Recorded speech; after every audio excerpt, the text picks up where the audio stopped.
Swag on. Here we go. Okay. We live? Yeah. Live? I don't see it on YouTube yet, but No, it takes a few seconds to show yeah. up. So we have to wait till it comes up on YouTube, right? Do we? I think so. I think we're live now. Oh, okay. There we are. And here All we right. are. I think it's your turn to speak. All right, great. Hey, welcome everybody to Java Champions Conference. We have a real treat today. We have Kirk Pepperdine from Microsoft Corporation, who's an expert on garbage collection, the JVM, and performance tuning.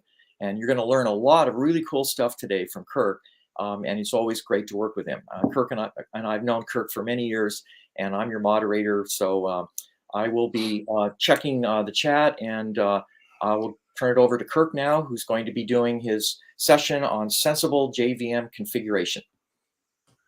And good morning, good afternoon, good evening, good, who knows what time zone you're in with all these sessions. And sorry for those that are in the middle of the night. I guess you could watch the non-live version if you're so inclined to.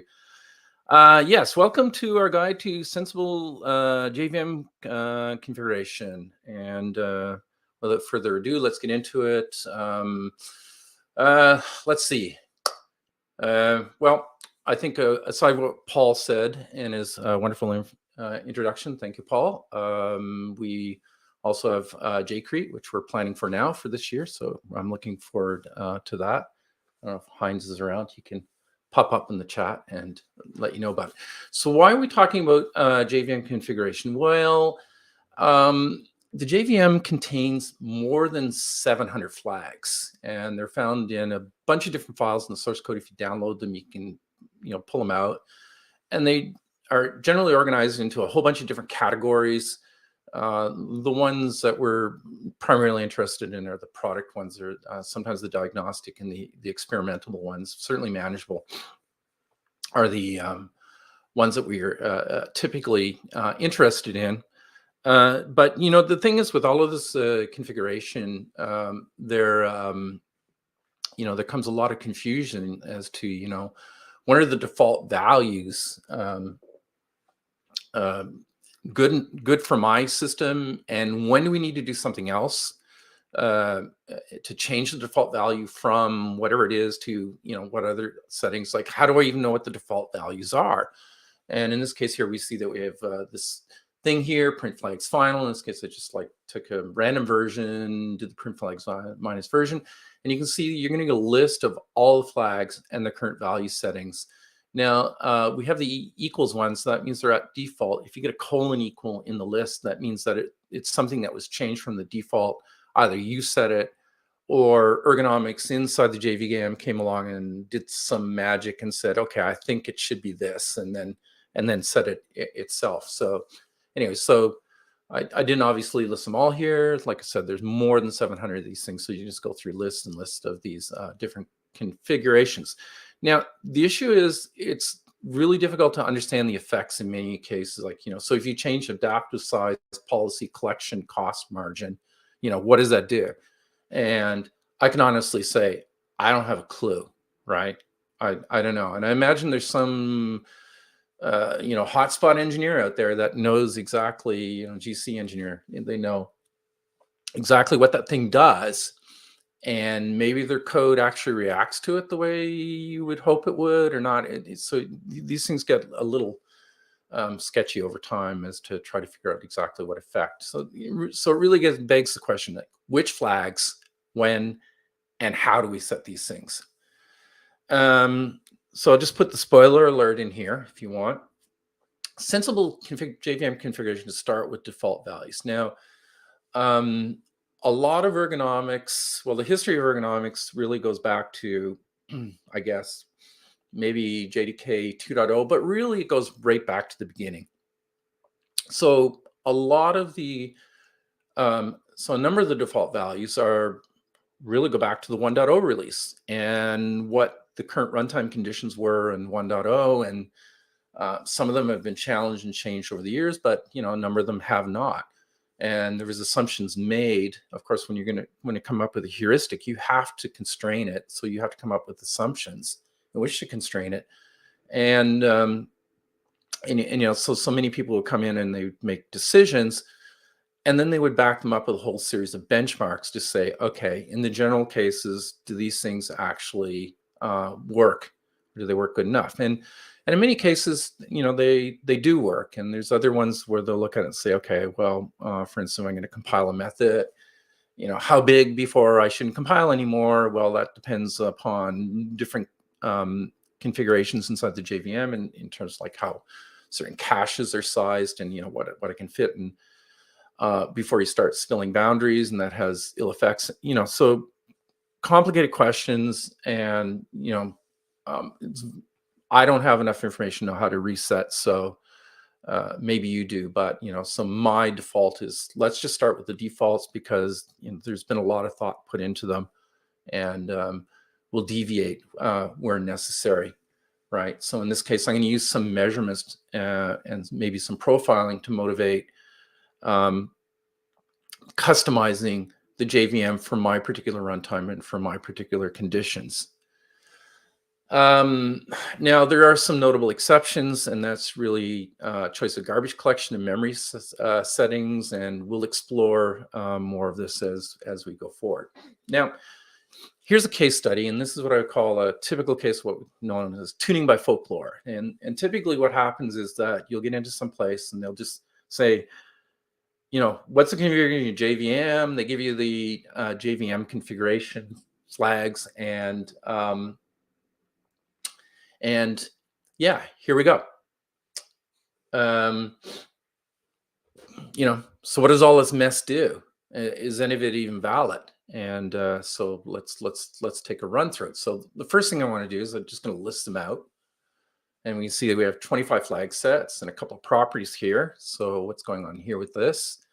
We have a number that are duplicated in here. So we see this quite commonly. So let's just get rid of those. We have a couple that are actually deprecated for the version of JVM that these flags apply for. And so we can just get rid of those, and things start getting a little clearer. And we can see that there's a couple of conflicting ones here. So we have disable explicit GC, but then we're saying explicit GC invokes concurrent. So, what do you want? In my case, probably neither. So unless there's a reason, I'm more than typically going to leave the disable explicit GC, because those are generally not good things. But okay. Now we have a couple of other properties that are also involved with triggering garbage collection, generally due to RMI. So somebody has actually reset these values, but they've reset them to the default values. So we can just declutter things by getting rid of all that stuff. And we have a bunch of other ones that are set to default values. So we can blast them out. These settings, you really need to be careful about how they set them, because they're really going to start affecting things and affecting how the JVM functions. And some of these are not really recommended that you set. Certainly when we want to go back and get some measurements to try to validate that these settings are actually still true for your current deployment. So, knock them out. Again, some more that we'd have to revalidate. Are these still valid for your current deployment? So when we get down to the end of it, you can see that we end up with none of the properties set, and we have 4 flags set at the end of this exercise, and that's where we're going to start, right? We're going to start with these particular settings, right? So now we take this massive thing, which is difficult to understand, and of course we're going to push it down to here, and there's likely going to be no performance impact by making all these changes, but certainly you're going to clean up your environment and make it a little easier to manage. If there are things that need to change, then of course we can start from here to add the flags that need to be set. Yeah, so there's our summary of all of this, right? Start with defaults, let ergonomics do its thing. The JVM ergonomics is generally quite clever. And they're I know for ZenJet, I was just looking at the ergonomics for it coming out JDK 20.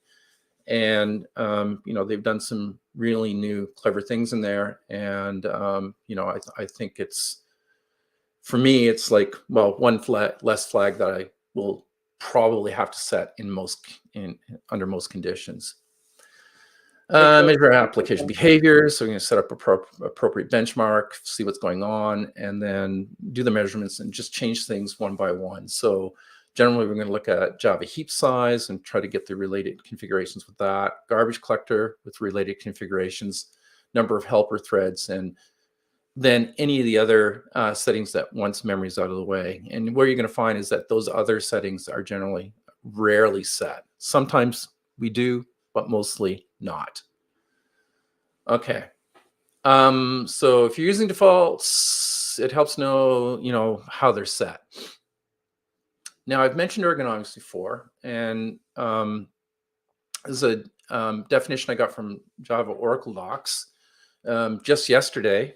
I could probably dig it out, but I don't think it's too relevant. What I do is I came up with what I consider to be a better definition for ergonomics, and this is to help guide an exercise that we're looking at internally, is to basically, how do we give people a better out-of-the-box experience?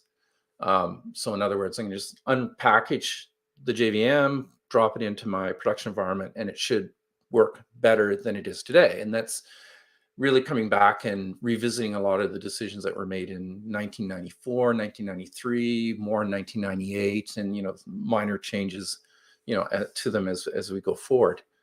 Are there things that we've learned or things that we can do to change the ergonomics? But effectively, in ergonomics is going to be the process of which by the Java virtual machine and the garbage collector collect data to drive heuristics. And that's going to then help keep the Java virtual machine out of the way so that your application can perform as well as it's going to perform, and the JVM is going to interfere as little as possible in that, right? So there's what I call two flavors here. There's going to be dynamic ergonomics, and there's going to be some static ergonomics. So static ergonomics, you're going to see at startup. They're going to splunk around the machines, what kind of environment I'm running in, make some settings on that. Dynamics are, I'm going to collect information from the runtime, and I'm going to use that to drive the heuristics to understand how to adjust the Java virtual machine to the current runtime conditions. So if we get it down into a chart like this, you can see there's our static list, internal cache sizes, Java heap, code cache, garbage collector, number of threads, so on and so forth, right? Fork join pool size. So there's heap sizing and thread sizing, right? So we need supporting threads for the garbage collector. We need supporting threads for hotspot compilation. And of course, we have our fork join pool, which is going to be tied to the number of cores that we have. And the dynamic ones, as I mentioned before, are going to, adjustments that are going to be made on the runtime. So that's going to be like a resizing of the memory pools is going to be the most common thing that's happening. Right. Now, so what happened is in the beginning, we just had like a single JVM with no hotspot engine in it. We get around Java 2, and very loosely, the history is all of a sudden hotspots gets introduced, and with it gets all of these other things get introduced with it, and they had an issue. They were basically saying, okay, so what is Java going to be targeted for? So we had one set of assumptions for one heuristic engine, which we call the client. And then we have another set of assumptions for the second heuristic engine, which is called the server. We get into around JDK 8 timeframe, and the battle has been basically won by both. They realized that the client providing these static optimizations was a good technique, and the dynamic optimizations decided on by the server was also a good technique. So they combine them in what's known as a tiered compilation system. But it used to be before, one of the things you'd look into is down in the hardware, and you say, okay, so what do I got? does that make me likely to be running a client-based application, which is short-lived, or a server-based application, which is long-lived? And then I'd make some adjustments accordingly to support each of these runtimes. So fast startup, or potentially slightly slower start off, a little bit more overhead in the runtime, but much better performance for long-running applications. And you can see here's some of the code if you look at it. So GC config, select ergonomically, and you can see if we're including G1 here. And you can see what happens is that we're, in this particular piece of code, we're making a choice between G1 and use of the serial collector. Right. So there's a bunch of code that will go in to support it. In this case, we're making a choice. Are we a server class machine? And you can see that the thresholds here are going to be based on number of cores and the amount of memory. And of course, we're going to go through a little bit of logic and say, okay, are we more? Are we less? In that case, let's class ourselves as either a server class or a client class machine, based on answering this particular question. So again, you can go to the source code and find all of this in the hotspot package of part of the Java virtual machine. Right, more ergonomics, GC helper threads, it's less than 5 cores, just get the number of cores. And you got more than 5 cores, then you start getting into proportioning. You're only getting a proportion of the cores, not all of them. Initial Java heap is 1/64 of real memory. Max heap is going to be 1/4 of real memory for less than 250 megabytes. You get, greater than 250 megabytes, less than 250 megabytes, you get half of real memory is going to be allocated to that's going to be your max Java heap size. So you can see you're going to, the size of your JVM is initially going to be 1/64, but it can grow up to 1/4 of real memory. Now, this is all based on the assumption that I'm running on bare metal, and I want to share that bare metal with a number of different processes. So I want to be friendly to the other processes. So I'm not going to consume all of the hardware. I'm going to leave some behind for all the other processes that I'm sharing the machine with. So looking into JDK 11+, you can see here's our GC globals. So there's our max RAM fraction, min RAM fraction, initial RAM fraction, and max RAM percent. And you can see, okay, so in addition to these initial settings that we have back here, I've also have these other things, which are going to be like max RAM percent. So, min RAM percent. So what are these in here for? Well, as I mentioned, when we get into the ergonomics as they were defined before containerization, then what happens is that that was the assumption I need to share. But with the containers for me. It's not for everybody else. It's for me. So I want my JVM to be greedy in that case and take the entire container. But that's not how ergonomics are set up. So this is like a change in our compute environment. So we had to go in and make some adjustments to the ergonomics here, the startup ergonomics, so that the processes are now greedy. And so, we're going to probe around. Oh, we're in this kernel. We really should now be trying to consume more of the memory. And let's see, there's some questions. Wasn't CMS removed in Java 11+? Yes, it was actually. CMS was removed, but it's still very popular. There's still actually a lot of people using CMS for a number of different reasons. Yeah, it was removed in JDK 14, but I think 11 people started trying to move off of it. So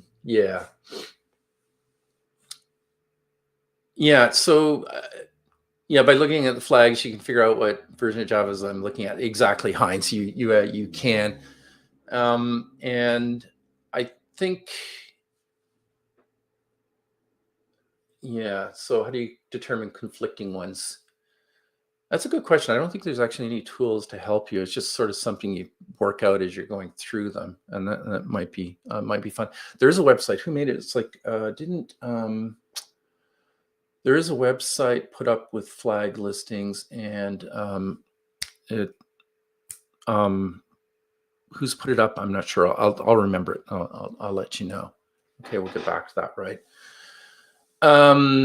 Right. So it used to be before we had this container awareness that you could easily run into some problems because it was using the old heuristics. It wasn't actually looking at the C group data, and you could run into some problems. I mean, the other thing too is you could just basically kill your container, right? Because you might be on this massive machine, you might give it a small container, all of a sudden a quarter of real RAM, or even a 1/64th of real RAM, is bigger than the amount of memory you've given to the container, and all of a sudden you have an out of memory error on the container because of that. Okay, so we can look at things like CPU period, CPU quota, CPU share, right? As far as the CPU sharing goes, and that's the original C groups did that, but now they've been extended so that, of course, you can control memory share. Yeah. So anyways, so when we add containerization, of course, things get a little confusing because now we have to configure to the container, not to the actual piece of hardware that we're running on.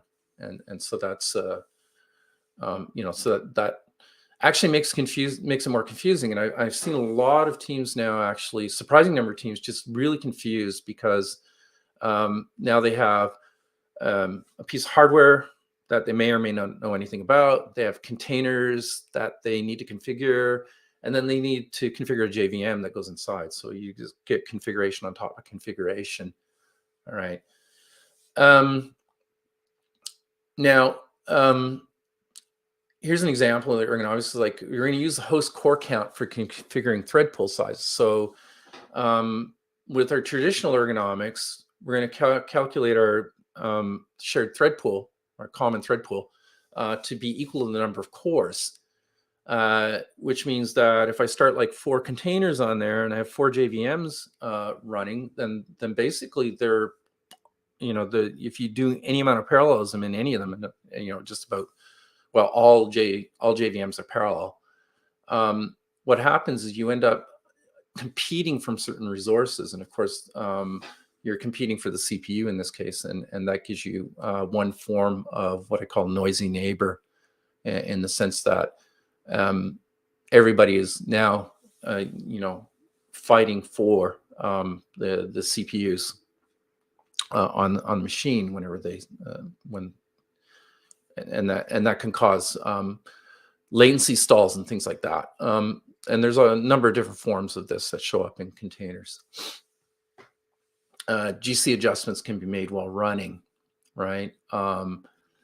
So when we get into 1.8 U131, which is history now, but you can see what happens is that this is when the JVM started becoming container aware. And what we can do is we can use some flag settings now to say, okay, you're running in a container, so pay attention to the constraints that the container is placing on you when you start calculating your internal cache sizes and your number of threads that you need to run.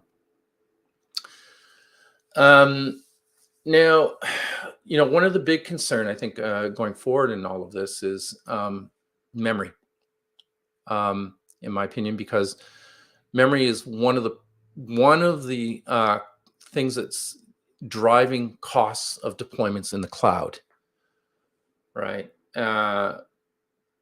And what we find is that the memory that your JVM has is generally not equal to the memory that your JVM needs. And what we're seeing in this case here is like when you get into too small, right? So you've undersized your JVM, then that's going to basically impact the tail latency of your application. In other words, if the garbage collector is a maintenance event and it needs some time where it's running exclusive to everything else, right? So that's our stop the world pause time. And these are generally tail latency events because they're, in the scheme of things, they happen infrequently. So you might get, I just have a blog post going out probably later today where I've calculated like 600 milliseconds of well, yeah, GC pause time over a longer period of time, and just looked at the impact of that, and just broke it up and just see how it affects your tail latency. But of course, if you make a heap smaller and you have more frequent GC, then all of a sudden, your tail latency is going to be your normal response. It's going to drive down, not being a rare event, but being a common event, or event that's commonly seen in your business transactions. And of course, that's going to have a negative impact. If you get your heap too big, and then of course you're wasting money because now you're buying bigger SKUs than you should from your cloud providers, right? So that's also wasteful. Right, and actually, strangely enough, having a heap that's overly sized can also increase your application latency. So that will have some impact on your response times too that are negative. So, trying to get this thing right sized is really our goal, right? The takeaway here: right size the JVM to meet your application needs, then configure the container to support this. And I think that's probably a sensible direction to take this in, right? Figure out what I need, and then start configuring on top of that. Okay, so what do we need? Well, here is the old generational space configuration, and this is a fairly complicated chart, but I think for G1, it looks slightly different, but it sort of works out to be the same. It's for Gen Z. It's difficult to say right now because simply haven't run it enough times to understand what's going on. And I think that given the issues with Shenandoah and Gen and ZGCs, that Gen Z is going to fairly quickly replace them for low latency collectors. But you can see what happens here is that what we have is we have generational spaces, and the spaces are broken up this way because each of them play a different role in the life cycle of your data, and how you configure internally is very important in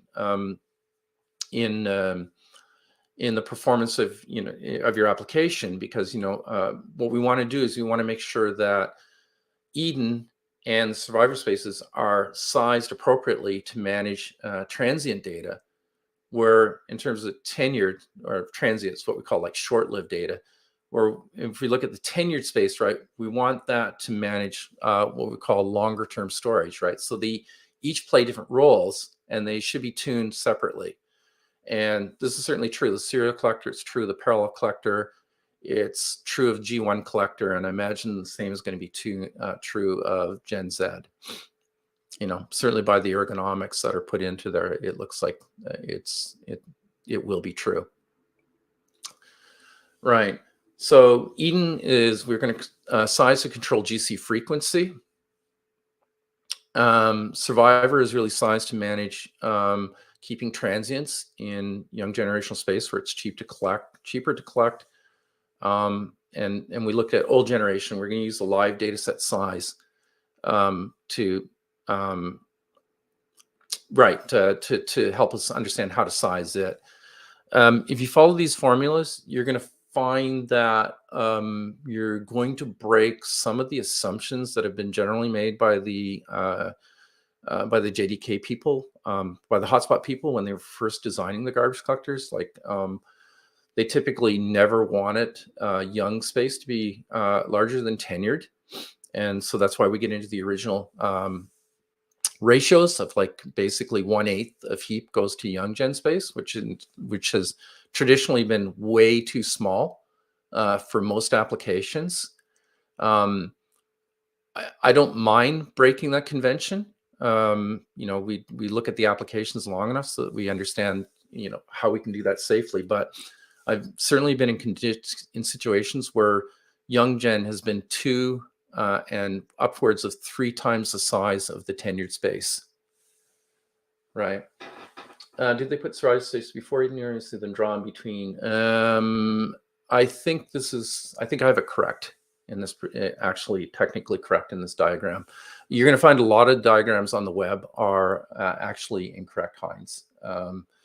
For instance, we know from my regions application that you can see on GitHub, which actually maps where the regions are allocated based on data coming from the JVM, that every single diagram demonstrating G1 out there is actually incorrect. Now, does it matter? Not really, because these are just giving you an idea what's going on. I don't think having 100% technical correctness takes away from the value of the information that's being presented in any of these things. Yeah, so it's a good question. Right. So so I don't mind making young bigger, simply because I know that if I can control the transient behavior, that I'm unlikely going to get into a condition where I'm going to completely feel tenured and get an out of memory errors because I've completely feel tenured. So in this case, you use the live data set size and give it some working space. Generally, it's like 2x the DSS. When we look at G1 typically comes with 10% reserve size. And I've seen now when we're looking at like larger heaps, like in the neighborhood of 200 gigs or even bigger, is that 10% value doesn't seem useful. What it does is it just seems you end up with a situation where 10 to 20% of your heap is just never used. And yeah, exactly. Yeah, you can't, you can just type it in and I think people can scrape it out and deal with it, but they won't be linkable. In terms of the comment for YouTube links. Anyways, so getting back to that is, what we've been doing is just saying like, well, why do we have the reserve space? What is it for? And it's really there to prevent garbage collection cycles like of tenured or full GCs, because you filled everything up and you get some humongous allocations and, so on and so forth. And really what we found is like wiping out a reserve space altogether is really been a benefit in helping reduce the memory footprint of the application. And there's many cases where you can safely do that. Okay. So anyways, so what we're suggesting here is that once you get onto a GC frequency, typically like one collection every 10 seconds seems to be okay, but you can fiddle with that number. It's really like a squishy number. Then use what's coming out of that to understand how to survive, to size survivor, because we don't want transients ending up in tenure space, because that's going to really mess things up. Give us a little bit of working space here. So we have to look after the medium-lived to long-lived data here. Right, so working space for tenure. Take the two, all the values for survivor, Eden, tenured, add them together. That's going to be your max heap size. And then after that, try to let ergonomics do the rest. And generally, ergonomics will do a reasonable job at getting the rest of the values correct. So, to run through an example here we have an average allocation rate of 189 megabytes per second. You can see that when I look at my tenured occupancy, so this is just tenured space, not the entire heap, I'm looking at a live set size, live data set size of about 1.5, 1,500 megabytes, approximately 1.5 gig. And I'm going to look at everything above it. I'm going to say, I'm assuming that everything above that line, because they're getting such huge recoveries here, has to do with transient data that is being promoted prematurely into the tenure space. And in this case, what this means that we should go back and try to use the young generational space so that we see that tenure space becomes less busy, and we don't get these frequent huge gains in memory from tenured space. So this is a hint that you have an issue in terms of your young gen not being sized appropriately to manage your application. So anyways, so you can go through the calculations here, and you can see what I end up at the end is, a 3 + 2 + 2, 7 gig heap. In this case, 5 gigs is going to go to young generation, and 2 gigs is going to go to tenured space, right? And we'll have, in this case, a survivor space. Oh, yeah, sorry, 4 gigs to young. Why does the math not end up right there? 5, 7. Okay, there's slight error in the math. My apologies. But the tenured space should be 3 gigs here. And we probably need to do something like that. Okay, so that's actually math works out more appropriately. So a starting point in this case would be like 4 gigs for young gen. Survivor ratio 2 means split half to survivor, half to Eden. Sorry, survivor ratio 1 means split the young half and half. And then, of course, the survivor spaces in the generational collectors are going to be split a further half. In G1, of course, that doesn't happen because you only have the 2 space being visible at any point in time. During the collection, you'll collect 2, the 2 space will become the from space, and the from space will be evacuated into the 2 space, but then, of course, the entire from space now goes back on the free list. So, which doesn't happen with the parallel serial collector, but, it's okay. Anyways, you can see in this case, of course, the young gen is bigger than tenured, but like I said, when we're studying the applications, we'll try to make the determination if that's a safe thing to do, or if we need to give more working space to tenured. So yeah, don't be afraid of these type of configurations as long as you're okay with them. Okay. Oops. And because I edited in there, it did something weird. Okay. In terms of containers, the question is like, how big a container do we need? And again, the approach here is going to be the sum of the parts, right? And in this case, we have to recognize that JVM has a fixed size portion. So that's going to be all the shared text and a number of other buffers that are, going to be fixed sized. And then we have a variable size segments. Of course, the dominating variable size segment of the JVM is going to be Java heap, right? So the fixed size is approximately 250 megabytes, and that's going to vary from build to build. So you might want to revisit that number, but generally it's going to be about that size, right? So and you're going to have variable size memory pools. So we can then, in this case, make an assumption of about 750 megabytes.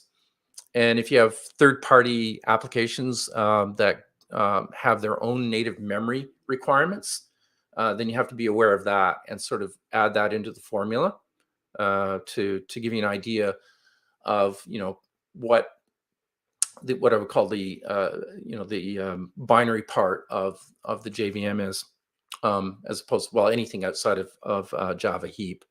And then, of course, you're going to understand what your Java heap requirements are going to be, in your metaspace and your class space requirements are going to be simply by the configurations you're giving the JVM. So the question is, what happens in bigger containers given the these particular parameters, right? And so that's going to depend on the JVM options being used to configure Java heap and other things. So we have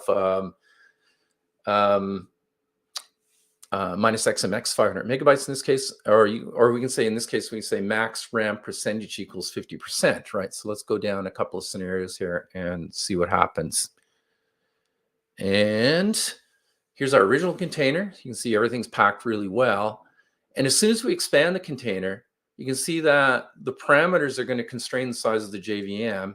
And in this case, where we actually use the max RAM percentage of 50%, you can see what happens is that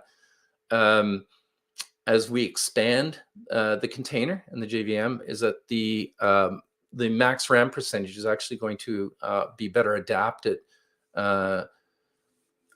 to the to the settings. They're going to better adaptation. But the question is that adaptation perfect? And the answer is no. It really isn't, because when we make the container bigger using this max RAM percentage, what it does is it's just going to take the container RAM and fraction it back, and then configure everything, right? So everything will get bigger, but you're still going to have some waste, simply because, again, there's a fixed component to the size, and there's a variable component to the size, and it's only going to deal with the variable component to the size, and not really the fixed component. So what happens is that you end up wasting memory in your container simply because your JVM won't expand to consume all of it. The other thing that really kind of confuses people in deployments is going to be threads to core counts and their impact on latencies, right? Too few threads increases your application latency, because you're going to have workload coming in and it's going to be managed by a couple of threads. So in one of the exercises I have in my workshop, I constrain a horribly old version of Jetty. Sorry, Simon, if you're listening, but to like a thread pool size of 5, right? And basically you're pounding it with like 200 concurrent requests. And of course, the latency from the client side just goes, out the, off the roof, through the roof very quickly. Too few cores increases application latency. Same issue, really. You can constrain the number of threads, or you can constrain the number of cores you're giving it. But it comes down to the same problem, is that I'm trying to do too much work with too little, right? So again, here, too many cores waste money, and so the odd thing here is if you look at the SKUs and you go and look at the the pricing for all the different SKUs, you're going to notice that in most cases the amount of memory is tied to the number of cores. So if you need more cores, you're going to get more memory, and if you need fewer cores, you're going to get less memory. So if you need more memory, you're just going to automatically get more cores, and that's generally the way things are priced. Right. So too many cores waste dollars. Too many threads increases application tail latencies. Yeah, it's sort of funny story. We had a failing test because was it an MX Bean test that when you call it garbage collection was looking for a value to come back non-zero, but of course I think the test was against Shenandoah, and it was the timer was milliseconds, and the garbage collection pause was actually sub-millisecond for this particular benchmark. So it always came back 0, test fails, right? Because we were not getting a positive value. And we had an intern here, and she was looking at the test. She says, "What do I do?" And I just said, "Yeah, just up the thread count to about 2,000." So okay, fine.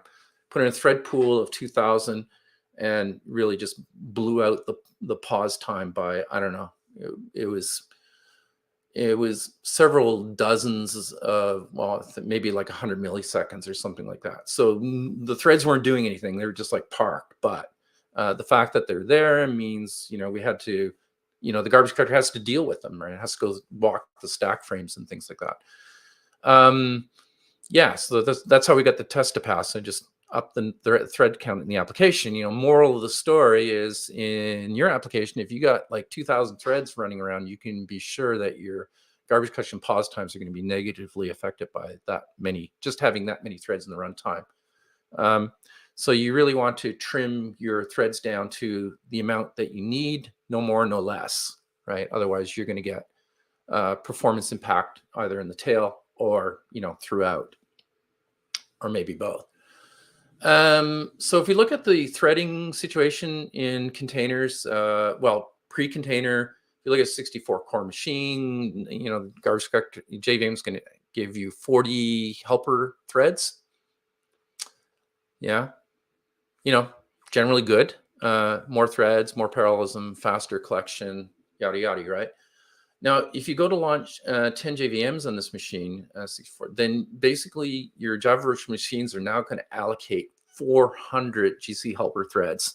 And of course, when the garbage collection runs, the garbage collection should run at 100% CPU, meaning that if you have even 2 of these JVMs calling for a garbage collection at the same time, then of course you can see that you're going to have a problem. There's certainly a limited number of cores for the number of GC threads that you have, and they're going to interfere with each other. And of course, that's going to impact the tail latencies on both application. Sync versus async. I think that's not supposed to be there, but let's go on, right? So generally, that is not really going to be a good situation. Now, we can limit this with the active process count.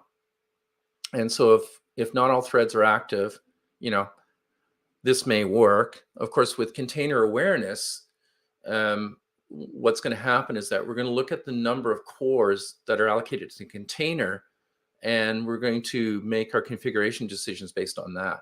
But you can still then, in that case, launch too many containers for the amount of hardware that you have. So case study, Kubernetes deployed as an application, thread counts, NetE thread pool size 50, JDBC connection pools 50, fork join pools 20, GC helper threads 4, JIT compiler threads 2. So you look at the total thread count here as being 154 different threads running in this for this particular application. Now, Kubernetes itself, when you're configuring it, it talks about millicores. So, so what's a millicore? Well, it's, we're going to take a core, we're going to per 100 milliseconds, we're going to divide it into 100 slices, but basically 1,000 slices. We're going to divide the core into 1,000 slices, call it a millicore. And what happens is that you're going to be allocated that many millicores. So, and that's going to be allocated to the container. So the container is configured with 100 milliseconds per millicore budget. So every 100 milliseconds, your millicore budget is refreshed. If you've consumed all your millicores before that 100 milliseconds is up, then you're out of course. You're dead in the water. You have no more CPU to be executing on, right? So you have multi-threads in a container are all going to work with this common millicore budget. Now, in this particular case, they had 154 threads deployed with 1.578 millicores. Don't ask me how they came up with that number. I don't have a clue, right? Yes. Some stuff up here. So they want to unpack the initial stuff, the world pause to collect roots. I don't know if that's quite true, Simon, but we can talk about that. Okay. Anyways, so I don't know how they came up with these memories, right? But the pod is stalled until the quotas are refreshed in the 100 milliseconds. Sorry, it was like I have 1 second here. That's actually incorrect. It should be 100 milliseconds. And you can see the problem, right? We're just like CPU starved, right? And what we found, or what people have found when they're starting to do surveys out in the industry, is like, how are people deploying? It's like a vast majority of deployments assign 1,000 millicores and 1 gigabyte of memory, right? Now, the fun thing is that, we get into tuning by folklore. Historically, the problem in the JVM in the past has been perceived to be garbage collection or not enough memory, right? I need to fiddle around with memory. So what people typically do in this case is they don't, they see high latencies. They figure, oh, it's the garbage collector stopped the world garbage collection. And without really taking any measurements, what they do is they just say, okay, let's give it a bigger heap. And so, of course, we increase the heap size, we increase the costs, and you don't see any of the performance benefits, right? So the increase, again, maybe the number of replicates, so they're going to, again, change the costs, right? Or maybe, in some cases we see effectively what they do is just move to another tech stack because they're saying, okay, this isn't working for us. Let's just, move on to something else, which of course is probably one of the most costly decisions that we can make here. And in this case, I think, let me just talk a little bit more about this situation is that, um, you know, you have to look at this and say, the answer here is, of course, you basically under provision the amount of CPU that you have for this particular application, and you need to look at what it needs are. I mean, if we go back to the number of threads, like 154 threads, even though not all these threads are running at the same time, still, 2 threads are going to consume this time budget in no time at all, which means that your application is going to be stalled, starved for CPU. More frequently than not.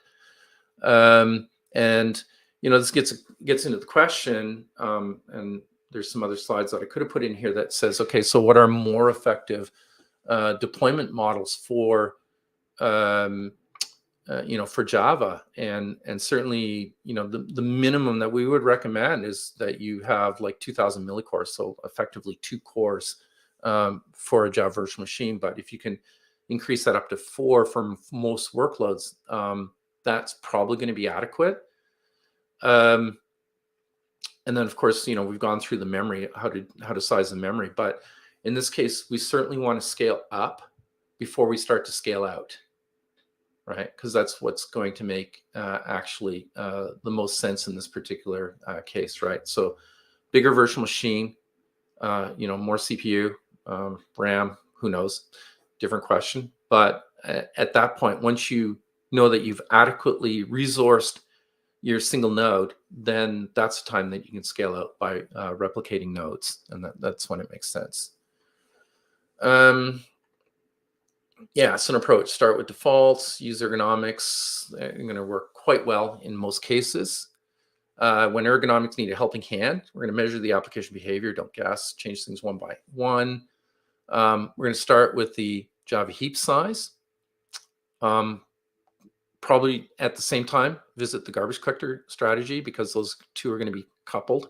In other words, like if you look at using Z, it uses more memory, and then the other collectors, for whatever reasons, G1 uses more memory than parallel or serial for their particular reasons. So if you change collector, you're going to have to make some adjustments based on how the collector manages memory, right? Again, look at the number of helper threads, make sure that's adequate. And at that point, once you have garbage collection and memory management out of the way, then start looking at any of the other settings that you believe from measurements will make a difference in the runtime, right? So in terms of memory, and when in containers, you can use the max RAM percent and the min RAM percent to configure the JVM heap using the container configuration. In my opinion, it's just better to use the -XMX as a better option, because that's way, if you're redeploying, you really should a new version or whatever, you should revisit these settings as you're doing it. And when you do that, you should discover what the optimal setting is anyways, and just use it, because that's going to help you use as much of the container as is available to you. Okay. So with that, I'm on to questions, and I will just look at what Simone was going on in here. Virtual shreds just are suspended, not GC roots. They are just entries in a queue for the fork join extractor, which is a root. So they won't impact any initial stop the world pause to collect roots. Yeah. Not sure they're in the FJ executor queue. Pi divided by 2. Okay, yeah, Mark, interesting. Maybe that's what they decided on. How bad is running a JMH benchmark in a container instead of in an idle physical machine? Sorry, in case I missed your answer. Oh, sorry about your browser problems. So benchmarking, that's an entire topic on its own. I'm going to be spending the afternoon revising a rather massive document that I wrote on benchmarking guidelines. How bad is running a JMH benchmark in a container instead of an idle? Well, I would run on the physical hardware, and then I would run in the container just to see what the differences are. So we always would recommend running your benchmarks on bare metal, just so that you can understand and get a baseline. as to what's going on. And then after that, I would definitely move into a controlled environment where I'd run it inside the container to see what the container dynamics are. And then after that, you probably want to run it in a noisy environment to understand how it competes for resources in a very noisy environment. There's certain techniques that you can use to help yourself to inoculate yourself from the effects of noise, I think. Yeah, I remember that running JMH benchmarks and VMs is generally a bad idea. Well, I mean, if your application is running in a container, then I think you need to benchmark it there eventually. Maybe not initially till you understand it, but yeah. Don't run your benchmark on your funny Heinz. We're not even going to get in. There's a backstory to that, and we won't talk about that. Hey, Paul, how you doing? I see he's popped into the chat here. Didn't want to steal your thunder, buddy. How you doing? Oh, did you see this one? Answer this question. Nope. Which one? Do you see it there? Where is it? What am I looking at? Oh. Yeah, I'm showing it here, but is ZGC replacing G1 as the default collector in the near future? Simone, is ZGC replacing? No, I don't think it will, man. I think the problem is Z is not green. And yes, I'm saying Z, not G. I'm from Canada, so sorry, guys. It's Z. And that's a good question, Simone. And maybe we'll have to see how Gen Z is going to do in JDK 20. I don't know, Simone. Have you been benchmarking it at all yet? Because I'm going to start this week. So far, I've only, see Simone commenting. I just say that because, Simone is one of the, what I call performance, garbage collection performance experts that really does well. ZGC all the way better. Yeah, but it consumes a lot more CPU because of the continuous scan for, scanning and marking, right? So if you look at CPU numbers, not great. And a lot of people are very interested in the CPU burn numbers because that translates into their power bill. This is why one of the reasons why Twitter continues to use CMS, even though they're obviously using G1 is available to them is because what's one estimate I heard in the power reduction was like for similar workloads was well tuned, you're like 18% greater power usage for using G1. And I have no idea what the numbers are on for ZGC. Where is memory occupied data structure used by GC algorithms on container dynamics diagram from my experiences? 4 to 5% of heap size. Where is memory occupied by data structure used by GC algorithms on container? Yeah, I didn't actually put that in. I just sort of bucket that in as shared text and other data structures that the JVM uses. But yeah, there are plenty of internal data structures that garbage collector uses. From my experiences, 4 to 5%. Yeah, that sounds about right. I just like pump that into the basically the size of the JVM minus Java heap. And maybe breaking it out would be a better idea. I'll make a note of that. That's actually probably a good thing to do. Okay. Anything else? Do you got any questions, Paul? Yeah, where's this sunset that we're looking at here? This is in Heinz's favorite running place. It's Kalafas in Crete, and generally we like to spend some time there when in parts of J Crete. Yes, I was swimming there this morning. Yeah, thank you for that, Heinz. Yeah, we can't go swimming here because everything's a bit solid now. Yeah, no swimming for you. Same here. Okay, can parallelization of solution lead to more cache misses in the shared L2 cache and slow everything down? I suppose it could. but I'm not sure if that's important because you certainly get it in the L3 cache, and with if you have proper prediction going on and whatnot, then I'm not sure you'd actually see the impact of that. I think even then, having two cores do the work, even if you get a slowdown, is probably going to finish things faster. You just won't see a 2x. And actually, we see this in Sensum, and unfortunately, Sensum's not publicly available anymore. But stay tuned. We plan to have a solution for that shortly. But you can see I actually did parallelization calculations. So the data is in the GC log where you can actually do that. You can get a sense of the level of parallelization in the collector. And we certainly know that more parallelization at that level really does help. Nice background. Let Kirk know if you want to come. Yes. Oh, right. Sorry, I took off my J-Crete hat. Yep. So since looking we're there, good. Looking good now. Yeah, you have one too now, don't you? Somewhere, but I'd have to go find it.